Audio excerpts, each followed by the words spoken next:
नमस्कार दोस्तों, चलिए जानते हैं झारखंड की 25 फटाफट बड़ी खबरों को सिर्फ 10 मिनट में। और हम लोग जानेंगे इस वीडियो में सभी सरकारी योजनाओं के बारे में, मनिया सम्मान योजना, वृद्धा पेंशन योजना और पीएम आवास योजना के बारे में। पर उससे पहले हमारे चैनल को सब्सक्राइब नहीं किया है तो सब्सक्राइब कर लें। झारखंड में नए साल से पहले ठंड का प्रकोप बढ़ गया है। गुमला में न्यूनतम तापमान 2.4 डिग्री तक पहुंच गया है। खूंटी, लोहरदगा और रांची समेत कई जिलों में पारा काफी नीचे चला गया है। मौसम विभाग ने 31 दिसंबर को 12 जिलों में घने कोहरे को लेकर येलो अलर्ट जारी किया है। नए साल से ठंड में थोड़ी राहत मिलने की उम्मीद है। झारखंड कर्मचारी चयन आयोग की सीजीएल परीक्षा में सफल हुए 1927 अभ्यर्थियों को 30 दिसंबर को मोरहाबादी मैदान में नियुक्ति पत्र दिए जाएंगे। मुख्यमंत्री हेमंत सोरेन ये पत्र स्वयं सौंपेंगे। नियुक्ति 6 विभागों में होगी। वित्त सचिव और उपायुक्त कार्यक्रम की सभी व्यवस्थाओं की देखरेख करेंगे। सभी अभ्यर्थियों के प्रमाण पत्र जांचे जा चुके हैं। देवघर में नया साल 1 जनवरी को बाबा मंदिर में लगभग 1.5 लाख भक्त पूजा अर्चना के लिए जुटेंगे। भीड़ और सुरक्षा को ध्यान में रखते हुए 80 डेडिकेटेड सुरक्षा बल तैनात किए गए हैं। सुबह 3 बजे मंदिर खुलेगा। आम भक्तों के लिए शीघ्र दर्शनम सुबह 6 बजे शुरू होगा। पुलिस क्यू सिस्टम, निकास द्वार और गर्भगृह सहित सभी जगह व्यवस्था संभालेगी।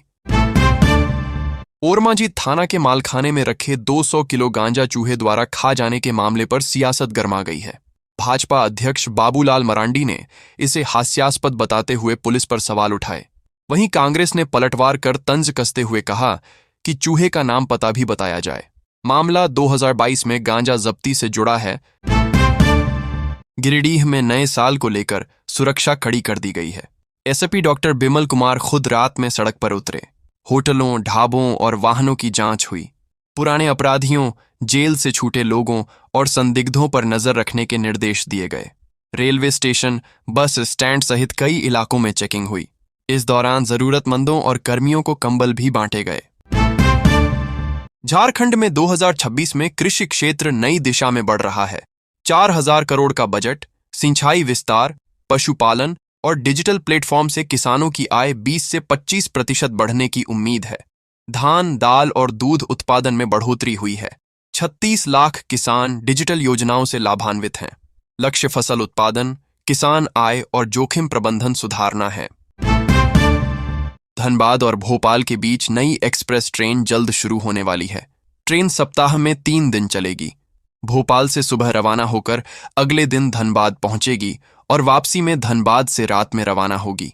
यह ट्रेन दोनों राज्यों के हजारों यात्रियों को सुविधा देगी। मार्ग में विदिशा, सागर, कटनी, चोपन, रांची रोड और बोकारो थर्मल समेत कई प्रमुख स्टेशन शामिल हैं। रांची में ढर 2.0 सर्वे में शिक्षा विभाग ने बड़ा बदलाव किया है। धर्म कॉलम में अब अन्य विकल्प जोड़ दिया गया है।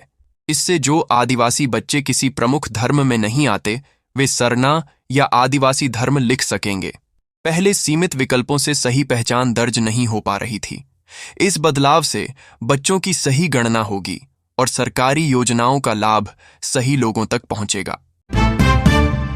पलामू में टाइगर एस्टिमेशन के बीच पलामू टाइगर रिजर्व के करीब 400 श्रमिक और ट्रैकर आंदोलन पर उतर गए हैं। झारखंड वन श्रमिक यूनियन के बैनर तले निदेशक कार्यालय के सामने धरना दिया गया। श्रमिकों ने बकाया मजदूरी भुगतान, पुराना समझौता लागू करने और सेवा नियमित करने की मांग की है। मांगें नहीं मानी गईं तो बड़े आंदोलन की चेतावनी दी गई है। राज्य सरकार आउटसोर्स कर्मियों के लिए बड़ी राहत देने जा रही है। वेतन में सम्मानजनक बढ़ोतरी और सेवा शर्तों में सुधार होगा। अलग अलग श्रेणियों के कर्मियों को हर महीने कम से कम 4000 रुपए का लाभ मिलेगा। कंप्यूटर ऑपरेटर, चालक, कुशल और अकुशल मजदूरों का मानदेय बढ़ेगा। 26 जनवरी को मुख्यमंत्री इसकी घोषणा कर सकते हैं। जमशेदपुर में राष्ट्रपति द्रौपदी मुर्मू ने कहा कि आदिवासी समाज के 75 कमजोर समूहों के विकास के लिए 24,000 करोड़ का बजट रखा गया है। उन्होंने आदिवासियों के घर, शिक्षा और कौशल विकास पर जोर दिया। ओलचिकी लिपि और संताली भाषा के संरक्षण को भी महत्व दिया गया। मुख्यमंत्री हेमंत सोरेन और राज्यपाल संतोष गंगवार ने राष्ट्रपति के योगदान की सराहना की। रांची में पेसा नियमावली को लेकर भाजपा ने विरोध तेज किया है। पूर्व मुख्यमंत्री रघुवर दास ने कहा कि सरकार की नियमावली पेसा कानून की मूल भावना के खिलाफ है। इसमें आदिवासी परंपरागत ग्राम सभा और पारंपरिक मुखियाओं की भूमिका कमजोर की गई है। उन्होंने आरोप लगाया कि सरकार आदिवासियों को गुमराह कर रही है और संसाधनों पर अधिकार नहीं दे रही। गिरिडीह के सरिया में बीजेपी ने प्रशासन के खिलाफ लाठी मार्च निकाला। 25 दिसंबर को अटल बिहारी वाजपेयी की जयंती मनाने की अनुमति नहीं मिलने से विवाद शुरू हुआ। बीजेपी ने प्रशासन पर पक्षपात का आरोप लगाया। केशवारी चौक पर बने गोलंबर को तोड़ने का भी विरोध हुआ। पुलिस से नोकझोंक हुई, लेकिन हालात काबू में रहे। पलामू में 15 दिसंबर से धान खरीद शुरू हुई, लेकिन कई केंद्रों पर तकनीकी और प्रशासनिक दिक्कतें सामने आई हैं। जिले में 63 क्रय केंद्र खोले गए। लक्ष्य 3 लाख टन है। हुसैनाबाद और पांकी में आईडी पासवर्ड और स्टॉक की समस्या से खरीद रुकी। भुगतान में भी देरी है, जिससे किसान साहूकारों को धान बेचने को मजबूर हैं। रांची की आदिवासी बेटी सविता कच्छप ने 24 साल की उम्र में ट्रिपल आईटी रांची से पीएचडी में चयन होकर नया रिकॉर्ड बनाया है। वह तकनीकी क्षेत्र की सबसे कम उम्र की ट्राइबल रिसर्च स्कॉलर हैं। मुख्यमंत्री हेमंत सोरेन ने उन्हें बधाई दी और पढ़ाई के लिए 2 लाख रुपए की सहायता दी। पीएम आवास योजना का लाभ अब सिर्फ गरीब और जरूरतमंद परिवारों को ही मिलेगा। सरकार सैटेलाइट से निगरानी कर रही है। नारायणपुर के शहरपुर पंचायत में बीडीओ की अगुवाई में जांच हुई। जांच में पक्का मकान, ज्यादा जमीन और 4 पहिया वाहन वाले परिवार अपात्र पाए गए। कच्चे मकान में रहने वालों को ही आवास दिया जाएगा।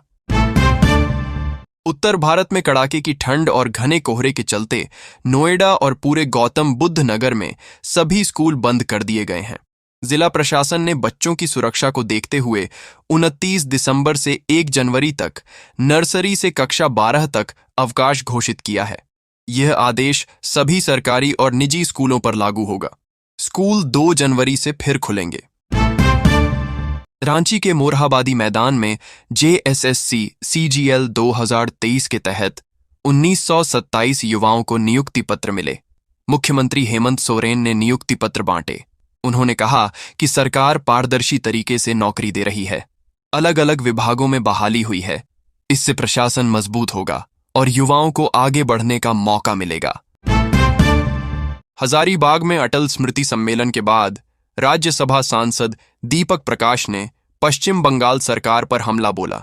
उन्होंने तुष्टीकरण की राजनीति का आरोप लगाया। बाबरी मस्जिद और महाकाल मंदिर बयान पर सवाल उठाए। वहीं निर्वाचन आयोग अधिकारी पर हमले की निंदा की।